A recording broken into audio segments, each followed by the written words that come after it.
lam yakuni mubarisu wa faydu rabbi barisu iblisu la yubarisu jundana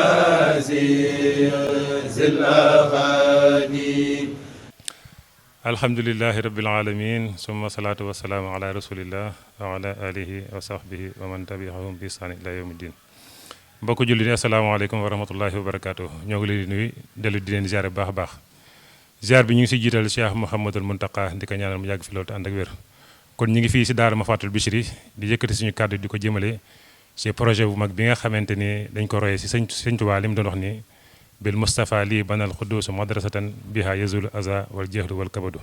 kon projet boobu àndoon nañ si tàmbali gi ba jàll première phase bi waaye deuxième phase bi duggoon nañ ko ba tax ñu mën a ubbi daara ji c'est 24 décembre bi nga xamante ni dafa weesu kon tey jii dañuy woote jëmalewaat sa daara ji ngir dugg troisième phase nag bu ñu ko waxee mbaar mi nga xam ne nekk si biir daara ji muy mbaar mu mag mi moom lañu war a muur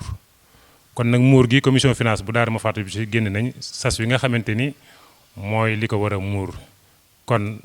commission finance daara Mafatul Bichri bëgg nañ 6 millions yoo xamante ni membres yi dañ koy génne ngir kat ñu mën ko muuree mbaar mi si diggante fer ak ciment ak béton kon ginnaaw loolu nag la sa des rek mooy coordonné jëm ca liggéey ba kon Mouhamed Thiam mooy coordonné magu daara ji waaye ña sa toppit Mouhamadou Jong moo leen di coordonné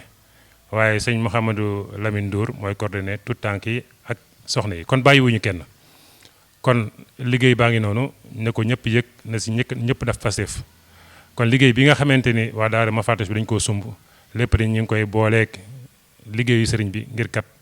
lépp loo xamante ni ab barab dina ko am si tawféex suñu borom defal ñu ko si kon ñu ngi si woo ñëpp ñu ngi si soññ ñëpp ñu ngi ñaan suñu borom defal ñu si tawféex ñu tàmbali kook jàmm ba àggali kook jàmm asalaamaaleykum wa rahmatullahi wa barakaatu barke borom Tuubaa